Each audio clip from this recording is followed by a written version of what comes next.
Hi, welcome to another edition of Resonate with Edgehill and Davis. I'm Owen Edgehill. And I'm David Davis. How you doing, man? You alright? Yeah, I'm good, man. I'm good. I'm good. And our special guest today is a man called Arsenal Whittick. How you doing, man? Hello, I'm Arsenal. How you doing, Arsenal? Yeah, I'm good. How you Good to see you, doing? man. Yeah. Nice to meet Yeah. you. Do you know what? I always thought your name, right?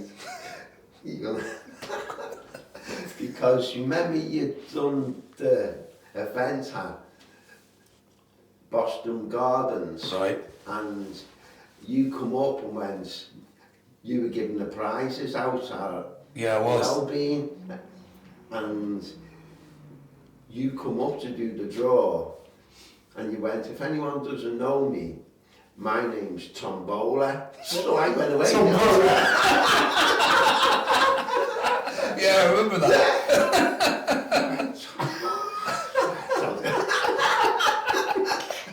I remember that, Arsenal. I didn't realise I had a sense of humour. Oh, brilliant. Well remembered. I do remember that, actually. Yeah, cool. Yeah. So yeah, Arsenal, you and I go back a way in the sense of I've done a couple of workshops that you've been on. Yeah. And I must admit that you've always inspired me whenever you've been on the workshops that I've delivered in terms of Thank you. your story and where you are now and everything like that. So it was good to meet up with you a couple of weeks ago, just before Christmas, Yeah. to ask you to come on to our show and chat with D and I and everybody else about what you're up to in your life. So Okay. I'm really glad that you're here Oh, thank and I you. can speak to this Yeah, guy for as sure. well. Yeah, cool. I mean, you're only our third guest. Yeah. So it's an honour. It's an honour.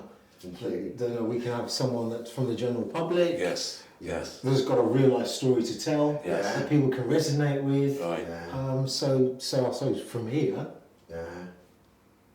tell us a bit about yourself. Yeah. Was born in Liverpool. Went to school in Liverpool, which was horrendous because I was non-verbal till I was 6. Right. Never learned to talk the way I do now till I was 40. So in school, when they call like the register, wow, I really struggled, and all the class used to like hiss and pretend to fall asleep, so like it was just on Unbearable, that's yeah. going. Then it was in history, and Mrs. Lamb just said to me, Arsenal, can you read the next page? And like I tried to get words out and I couldn't, and everyone just pretended to snore and fall asleep. Right. And then the next day I had PE, and we were learning to throw the javelin. Right. And I went first and I threw it, but I thought I had to go and get it straight away, and I don't see danger, and I ran after my javelin. And the caretaker's going, Arsenal, get out there. And the next lad's already thrown his. Oh. And then after that, for the next 5 years in senior school, when he had woodwork, I'd done it for the whole of the day. When he had art, I'd done it for the whole of the day. Right. When he had PE, we would all line up and the teacher would pick 2 teams, and they'll go to me, Arsenal, can you just stand in the corner there for me, please? So I did. 5 years, every Wednesday I'd done that for. I just stood in the corner, and what made it How long ago was that? 70s, early 70s. Yeah. I just stood in the corner, but the worst thing is I got changed every Wednesday into my PE kit and got in the line And he'll go, Arsenal, can you stand there? So we just did it, because that's what I was told. Right. And then, for the rest of the week, I helped the caretaker. I used to put all the nets up, I used to put all the tables out for dinner time, clean all the tables, then put them back. And he had to go round the whole school and pick up all the registers. And what I had to do is knock on the door, and then the teacher would say, come in. And when I did, I had to stand there with everyone looking at me and ask for the register. And it was just horrendous, it was. So school for you was just an awful institution to be in. Yeah, and when if... And then obviously the teachers didn't help by the sound of it. No, because they never knew back then, did they really? No.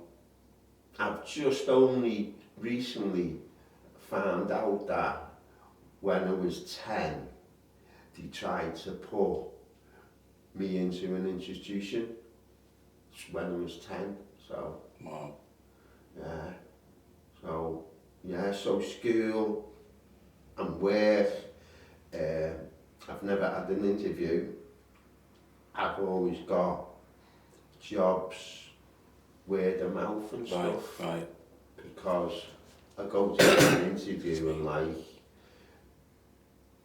back then, my stammer was bad, and I tried to join the army after school, and I failed because of my speech. And yeah, so it was just, I took all the jobs what no one else wanted really. Right. And that was because of your issue. Yeah. Wow. Yeah, and my autism. But then I'd never found out he had autism till May 2011. So that's now something that you know Yeah. you've gone through all your life but weren't aware of. Yeah, Okay, I always okay. thought if you done it different to me, it was wrong, and I couldn't understand that, and that's why I would self-harm.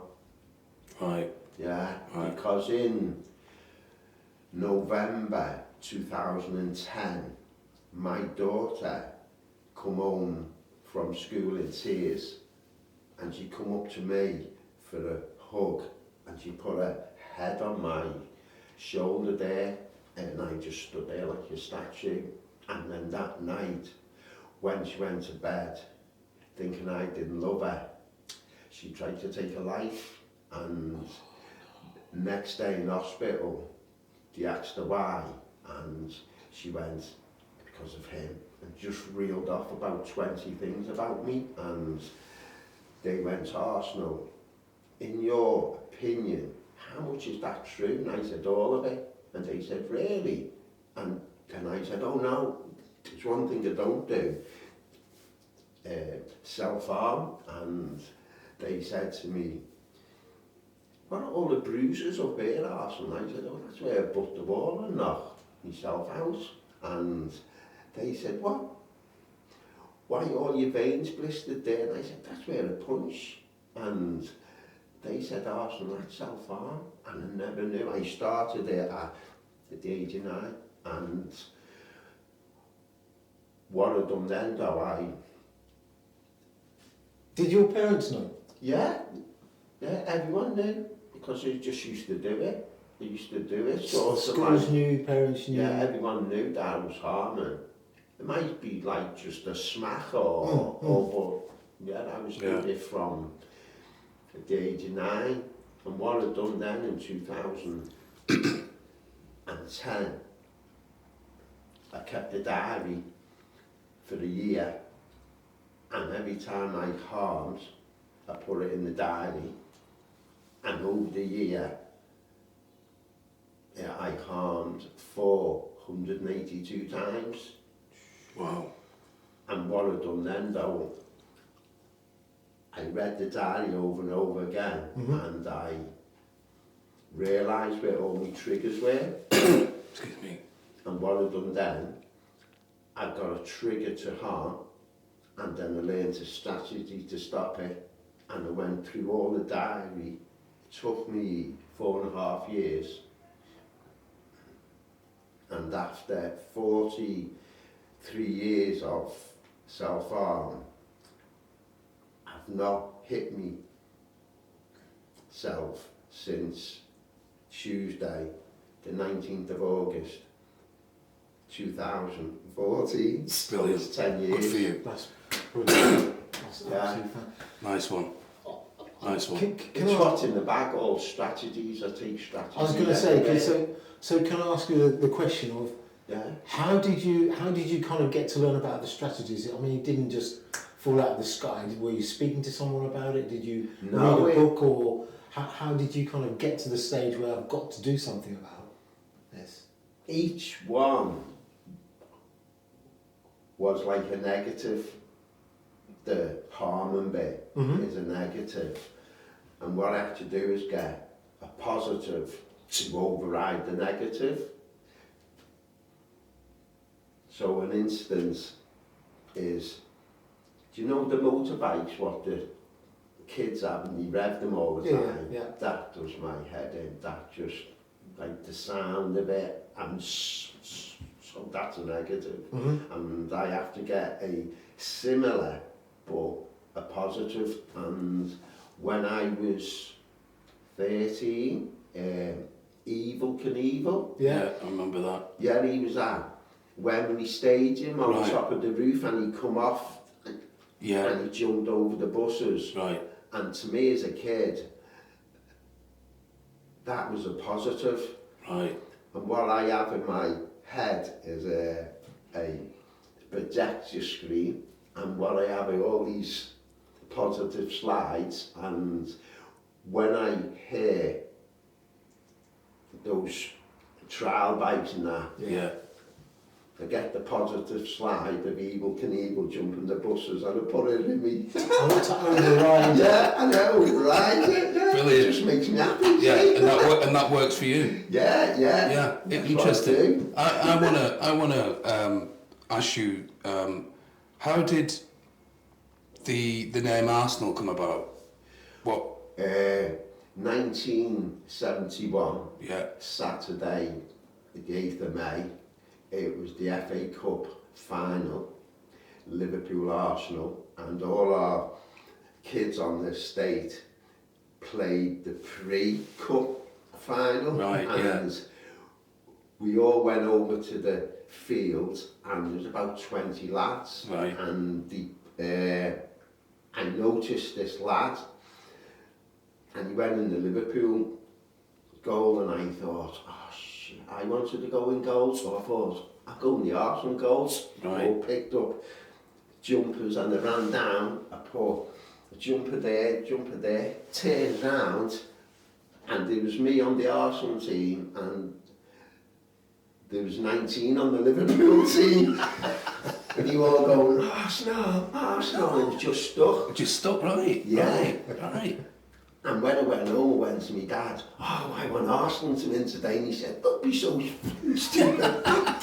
Click, you come from Liverpool. I said, no, I won't. And then Liverpool scored first, Steve Highway, and that was the first time I harmed everyone, was jumping up and down, I was smacking myself. Right, that's the first time you started self-harming? Yeah. Right. Yeah. Interesting.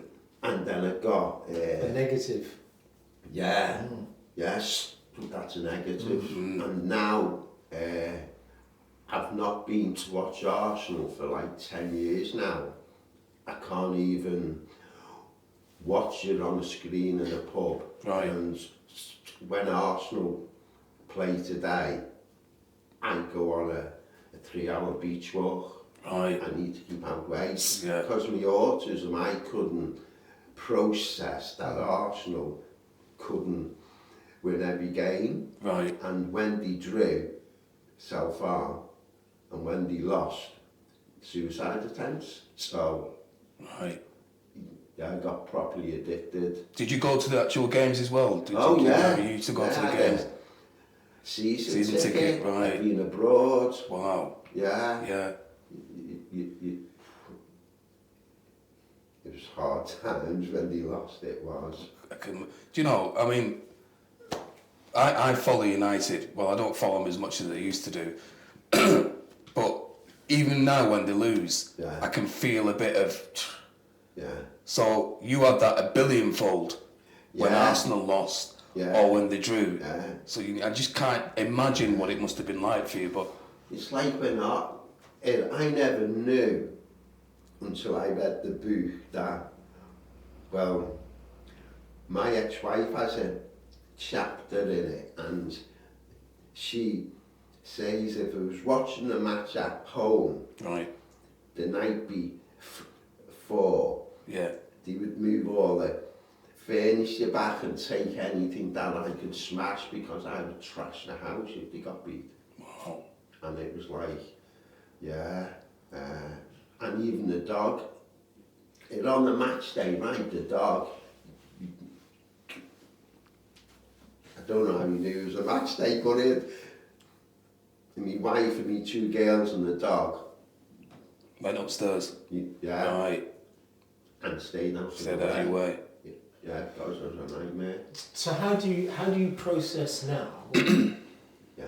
Knowing you obviously don't watch the games, Yeah. but when do you look at the results afterwards? You hear the results Yeah, afterwards? yeah. I go on a 3-hour walk, I come back, Mm-hmm.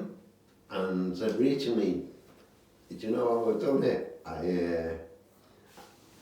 I'd get the remote control, turn it on, Mm-hmm. and what I'd do, I've got sort of like a straight jacket, and I'd put it on, Right. and my arms are down there tied, Right. and what I do, I walk up, and I get the remote control, and I put the score on, and what's the one thing I can't do? Can't self Smack myself. Smack yourself, yeah. Yeah, and then I'll calm over it, and then over time, so tonight I can just go home after me walk and go sit and go. And how do you I calm? can't change that, can I? How do you calm over it? How do you kind of breathe? You count to 10. Yeah, do you, Coastal breathe, right? And how does that work? and I think of positive things, Mhm. Right. and in my... Again, it's the overriding again. Yeah. Yeah, it's all override and stuff. Right. So it's like I now can realise that Arsenal can't actually win every game. So it's like, and I give myself a social story every day. Right. And What does that mean? What does that mean? social story is, it breaks everything into little steps. So today I know we're playing Man City. Oh, I know they're a good team. You got a good forward who just puts ball in the back of the net. So I'm already like halfway there thinking Right. they mightn't actually win today because they were playing the league champions and he won the European Cup only 2 seasons ago. Right. So they're a good team are playing today. Yeah. And then it's how I do it, I break it down until it goes. Into those frames again. That's brilliant. That's good. That's really good. That's a really good In innovative fact, way of doing most of us should kind of because some people suffer with a lot of anger issues Yeah. and so on and so forth. Yeah. And of course you do because you support your team. And if most people could just break it down into think, well, we can't always win. Right. Yeah. There's got to be a mechanism. Well, there is a mechanism. You've Yeah. proved there's a mechanism. Yeah. Yeah. I've got my protector slide. You are Yeah. phenomenal. And what I do, Arsenal beat Liverpool 2-0 at Anfield in 1989. Right. And Arsenal had to win 2-0. It was the last game of the season. Is that when they won the league? Yeah. I remember It's Friday night, weren't it? I remember. Yeah. Who scored? Wiltons? No, Thomas. Mickey Thomas. Mickey Thomas. Thomas And- scored. and- The Arsenal had to win 2-0. Yeah. If you won 1-0, Liverpool Yeah. would win the league.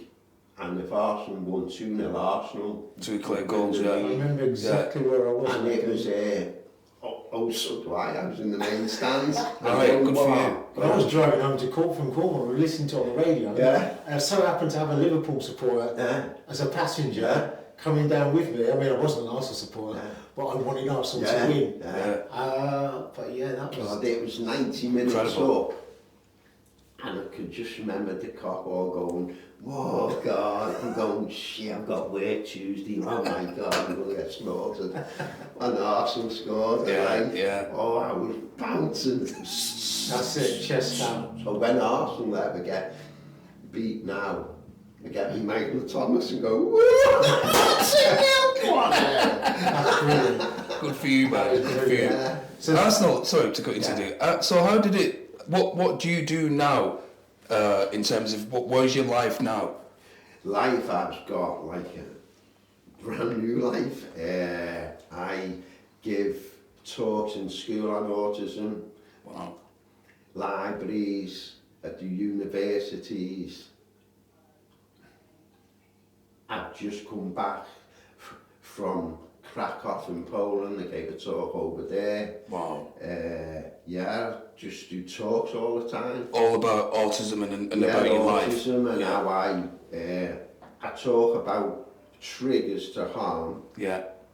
And what I do, I take my strategies with me, so the teachers and the TAs can see how I do it. Right. So that's excellent. what I do. I do talks, and then over the weekend I have a book stand and I sell the book and that. So, Right. Yeah, I kind of noticed the book. So this is you're the author.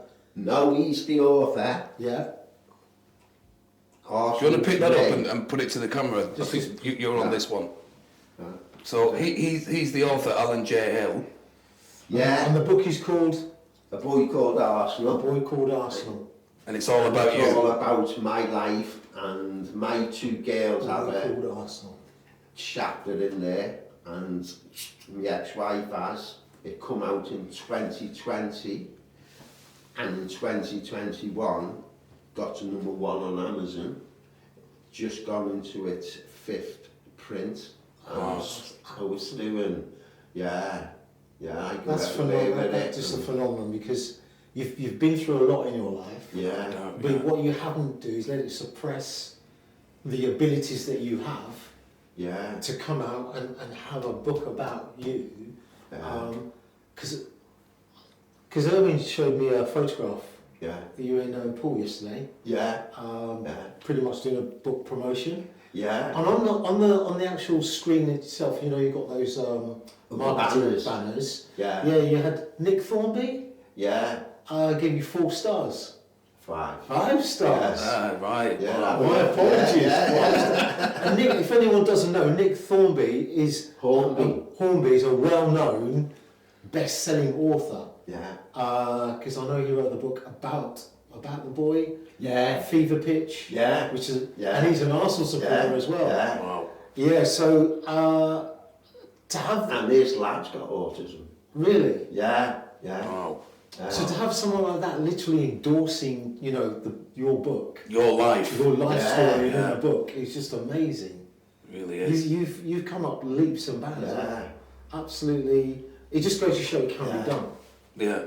Looking into that camera, Arsenal, what would you say to people who, at this moment in time, are suffering from autism, self-harming? What would you say to those people when you look into that camera? Believe in hope.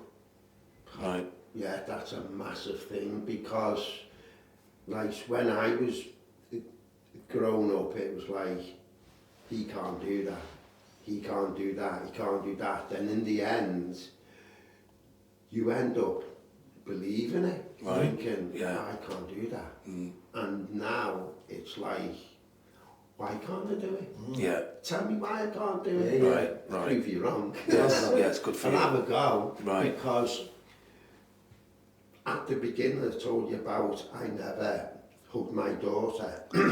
Sorry, excuse me. And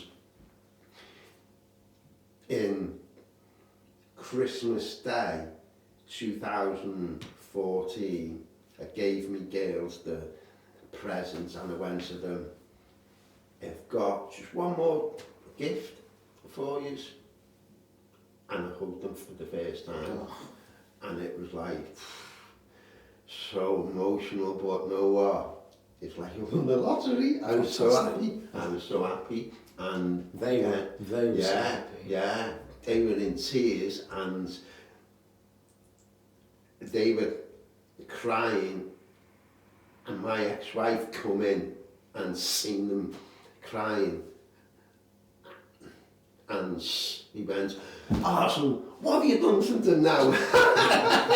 And the girls go, no, he's just hugged us. I went, wow. Right. And then in 2018, I'd done a hug event at Bournemouth Uni to raise awareness of autism, and I hugged 26 strangers in 5 hours. Wow. It was so hard. Every hug, it felt like I'd done a marathon. Right. Exhausting. And on the video, if you watch the video, I hug a girl,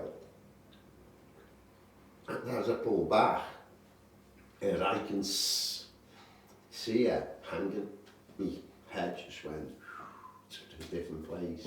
It was so hard. But then 2 Sundays ago, at the Dolphin Centre, I attempted the Guinness World Record of most individual hugs by an individual in 1 minute, and the record was 88. And I done 89. Oh, fantastic. Brilliant. Nice one. All the evidence was Nice one.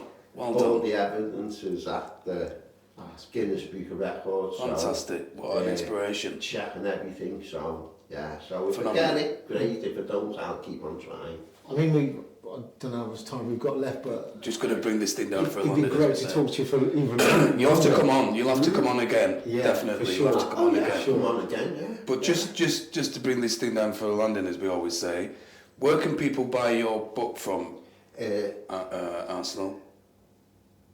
You can buy it online from any book, Yeah. Amazon. like Reels, anywhere like that, Yeah. or you can go into Waterstones and they will order it Brilliant. for you. But yeah, if I'm ever walking about and you want a boot, just tap me on the shoulder.